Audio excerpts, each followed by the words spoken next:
What if I told you that these artists have a troubling thread that binds them together? Was hip-hop obsessed with whether or not you were gay from the start? I think so. But hip-hop's been obsessed with that. Don't be late to the party tonight. Where at? You know where it's at. But when Frank Ocean came out, cool. It's like, nah, he's gay, he's a batty boy, I can't listen to him. Da, da, da, da. You were loving his music beforehand. Bossman D-Lo is allegedly on the D-Lo. Objectively speaking, this is a very thick man. We're asking an uncomfortable question. Can coming out kill your career?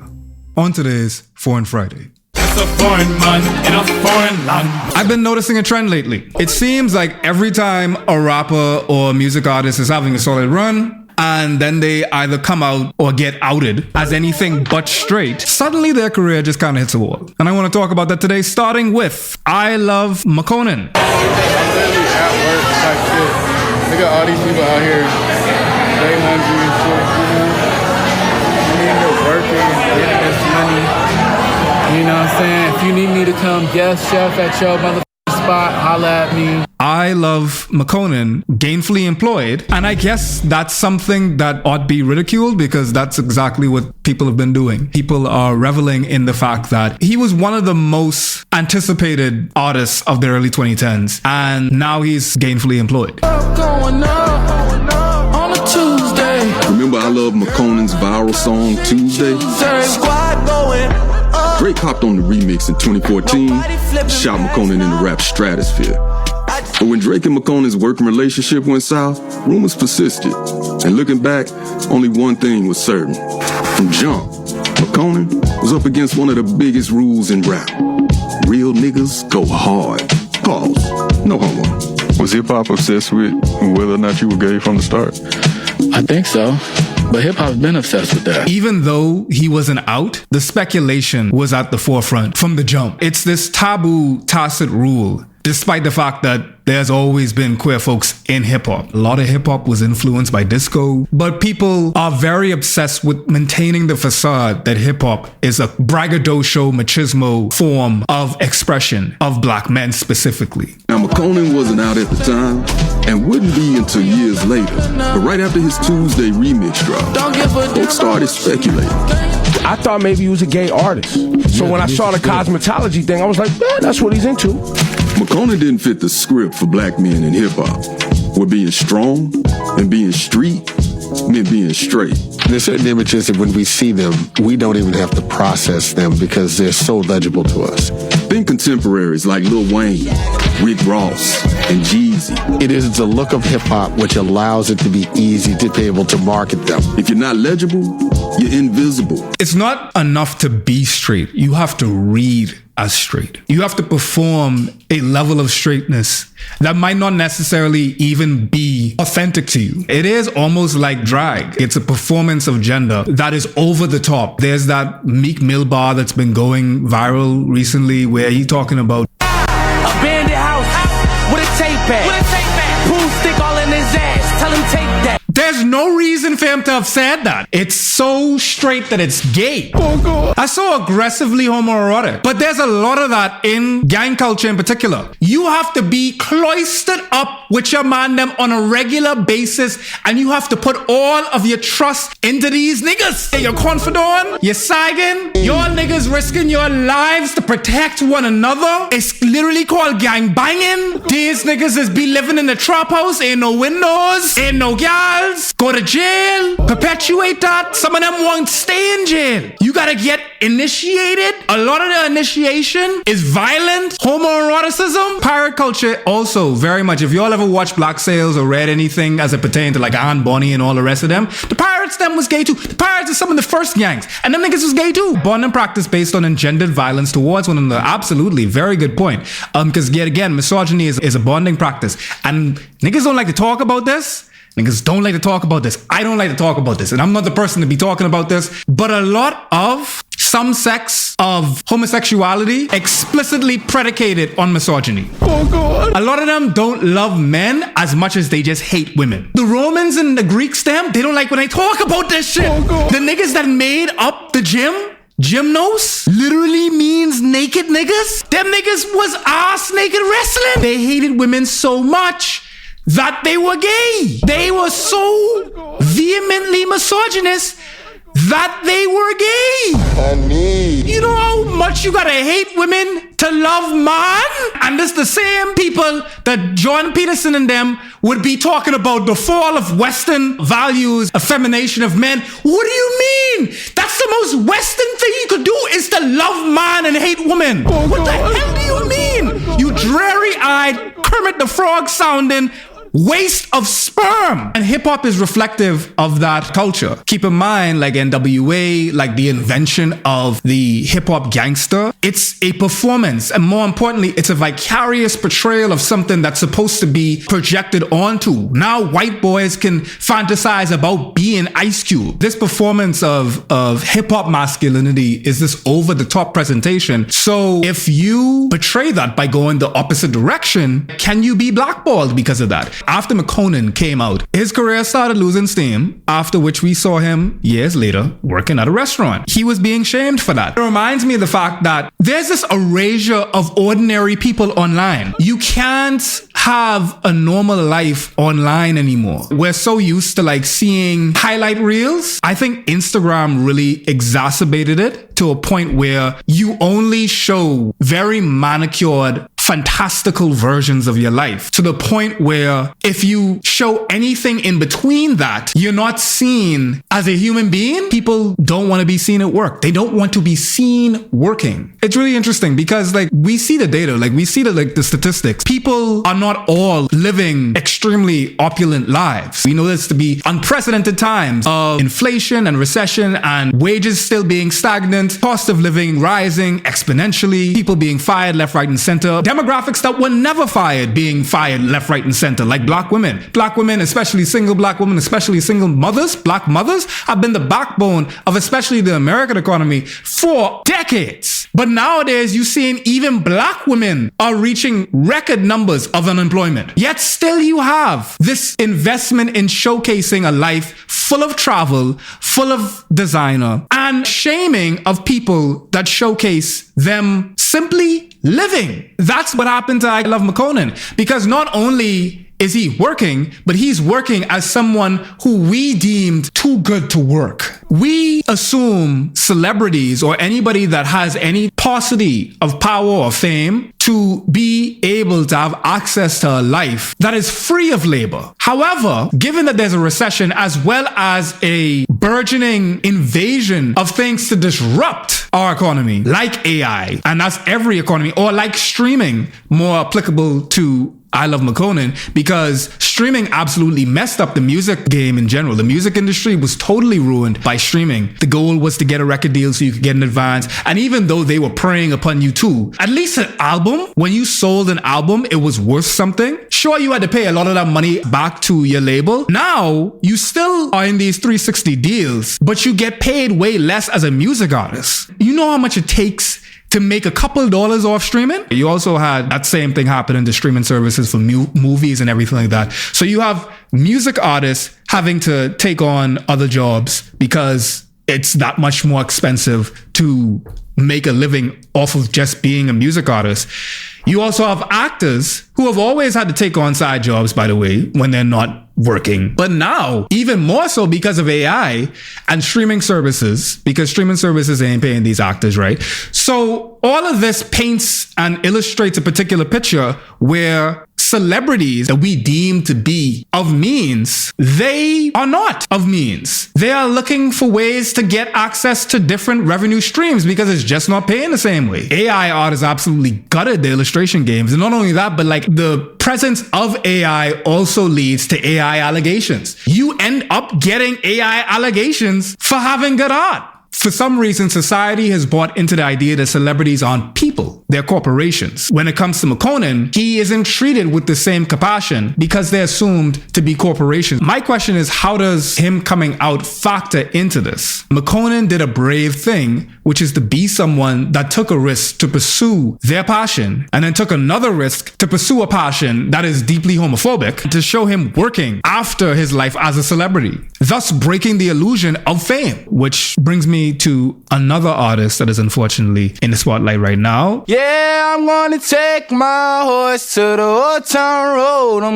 I don't know, like, if I actually like Lil Nas X as much as I like the time that he came into the zeitgeist. We all know him from the song. Like, he blew up with Old Town Road. He had a whole online persona that was super engaging, trolling, and really just connecting with Gen Z in general. But when he came out and started leaning into his queer identity, the whole twerking on the devil moment that I guess I could show you all right here. Copyright.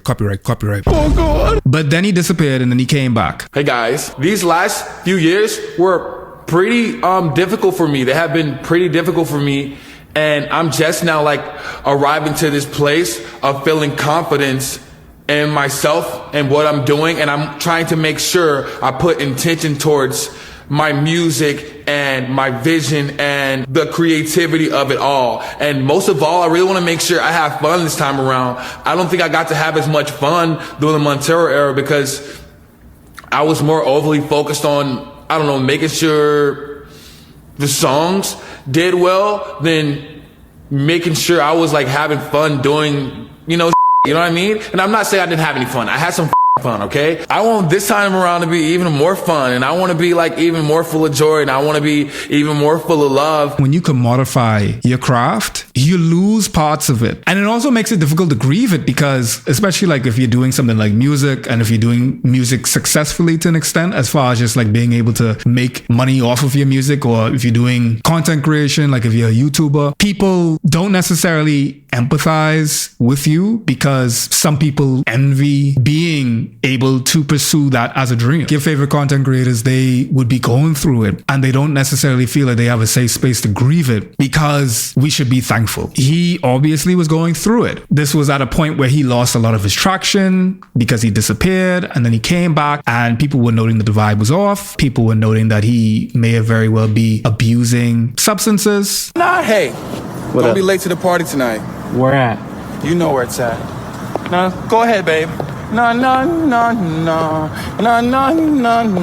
Go ahead, babe. It really hurts to see him descend like that. I got a son and it really made me more empathetic because when I see a black boy walking in the street, I genuinely just be like, damn, that could be my son. Lil Nas X was obviously acting out of character and possibly under the influence of something. That's quite the turn from this to this. Is a very precipitous fall. And some folks would say that he fell off because of the demonic imagery. Sure, some folks may have tuned out for that song. Others may say that he may have fell off because of substance abuse, like what we're potentially seeing here. But I don't think it's as clear cut as that. I think those things are consequences of the pressure that comes with being an out black, queer, masculine artist. It's not that he fell off because he was abusing substances or twerking on the devil. It's that coming out added a layer of scrutiny that took a toll on him. And this could be how he ended up coping with it. Ultimately disappearing from the spotlight, much like another artist who I'd be remiss not to mention. Y'all don't remember this, right? We're in the super car for a day. Driving around with your friends, smoking out of that haze. Bro, easy on the house, that's a lot for a day. That's enough for a week. My nigga, what can I say? And I'm I'm straight. Hold up. I don't remember him saying that. Hold up. Now, Frank Ocean didn't fall off. He's one of the most respected and successful alternative R&B artists out there. But when he came out, a lot of people that I knew stopped listening to Frank. But when Frank Ocean came out, cool, it's like, nah, he's gay, he's a bad boy, I can't listen to him. You were loving his music beforehand. There were consequences to him coming up to a different extent. I think with Tyler is a little bit differently because Tyler's whole thing was shock value. When it came to Tyler, quote unquote, coming out, I don't think that people necessarily fully took it seriously because he said a lot of things for shock value. That's a big part of horrorcore in general. Like he did that Sway freestyle talking about he looking for buff rednecks, butt sex or something like that. Men in particular engage with their sexuality under the disguise of humor because it's the only acceptable way for us to experiment with that. So you would have especially younger black boys making no homo jokes as a means to push the boundaries of what they are able to do in their corporeal form in their presentation. Like a lot of the time when boys are doing that, they're gauging the temperature to see if this is a safe space for them to engage with their sexuality like that. And the question always is for me is like, what if they were granted the space to do that? I wonder how far they would go. I wonder like if at some point, because they didn't have the safe space to do that they decided that they won't do it anymore. When boys push the boundaries of their gender expression like that, and they do it in a joking manner, they're able to go back. They're able to say, oh man, I'm just joking. No homo, I'm just playing. I'm just joshing. And that's the reason why, like when it came to Tyler, because the tone of Tyler from the beginning has always been one of shock, one of horror. Him eating maggots. The Bastard album had sexual assault jokes. The whole thing was pushing the boundaries, so you never knew what was true and what was performance. When I even look at Tyler now, you never know. And you're not supposed to. It shouldn't matter in the first place. But when it came to Frank never had that over-the-top, horrorcore, shock value type of presentation. He never did. So when speculation about his sexuality came out, they took it seriously. And that had real life consequences and penalties for him. So it's interesting to even see they came from the same spawn point, but they were treated differently because of the way that they presented. And when Frank Ocean came out, he became more aloof, more distant from the spotlight. And I just had to wonder if that's partly because of how he was treated after coming out. Is that the reason why we don't get more Frank albums? Now, the men that we've looked at came out of their own volition. But what about those that didn't? What about those that were forced out?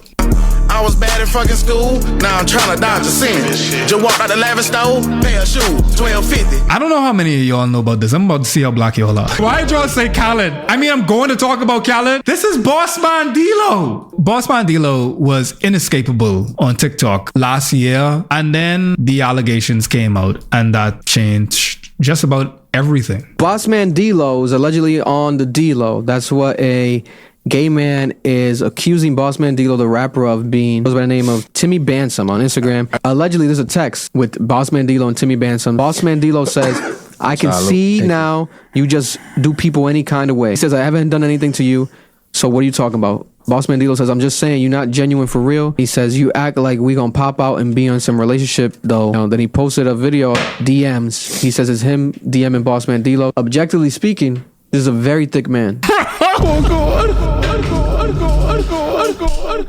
Why did dog have to look at the camera? He's a very thick man. His lineup might be the crispiest lineup in the history of life. Bossman D-Lo responded, right? Bossman D-Lo says, I ain't trying to beat nobody on the internet. I don't even play them games. Just keep in the streets when you decide you want to play with the real street nigga. What does that mean? I'm not going to do your internet game because if I make a threat, then I'm going to jail. But since you want to act up against me, when I see you outside, I'm going to f*** you up. If I'm Bossman D-Lo and I'm gay, guess what?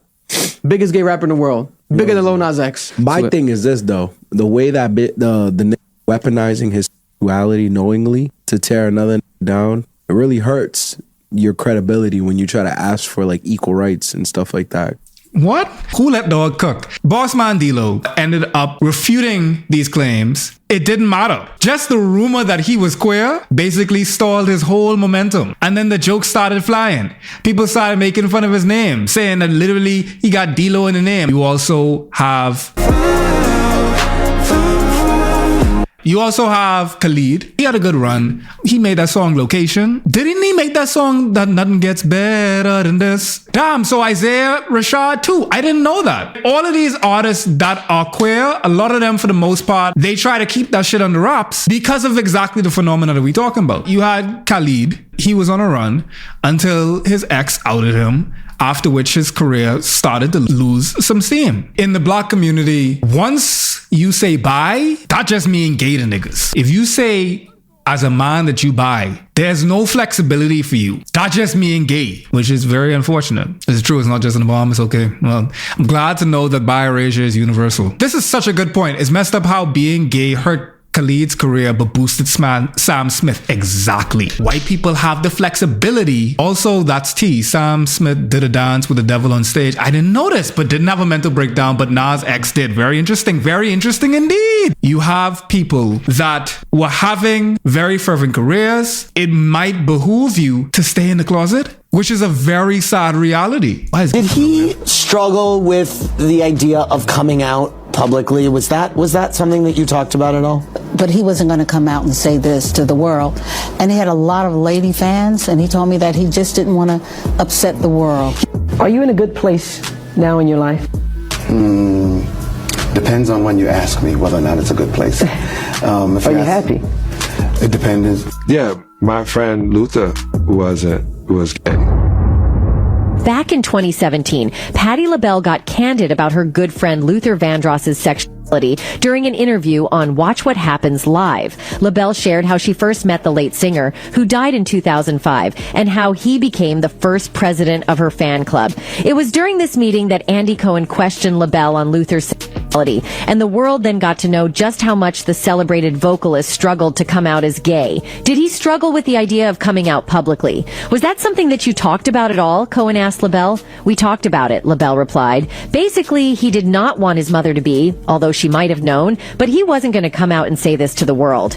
And he had a lot of lady fans, and he told me he just didn't want to upset the world. Luther's sexuality is said to have been an open secret in the industry. The singer's friend and writer, Bruce Valanche, said Luther was way in the closet. He said to me, "No one knows I'm in the life." Out journalist Michael Musto also claimed a famously openly gay singer-songwriter told me Luther was dying to have a boyfriend. It was an inside show business open secret. Luther was best known for his hits such as Power of Love, Don't Want to Be a Fool, and Here and Now. That's tragic. You have someone that is as talented as Luther Vandross that didn't want to break the immersion of being Luther Vandross to his audience.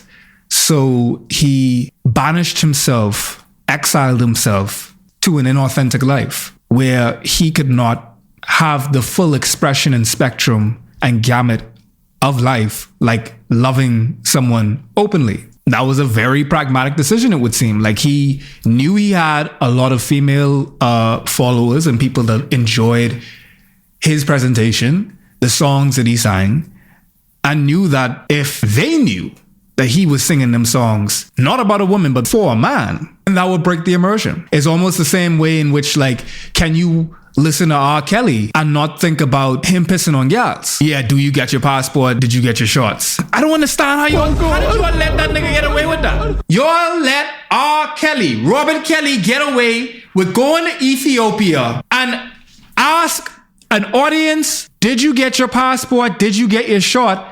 Do you want to come back with Rob to America? It's like American exceptionalism, xenophobia, and misogyny at the same time. He was passport broing before passport bro is passport broed. Like, can you, or should you more so, separate the art from the artist? Because to me, that enhances the art, understanding the things that the artist and the vantage point that the artist is making that music from. When black men come out as queer in the industry, is it a hit to their career as a matter of them being queer, or is it about their talent?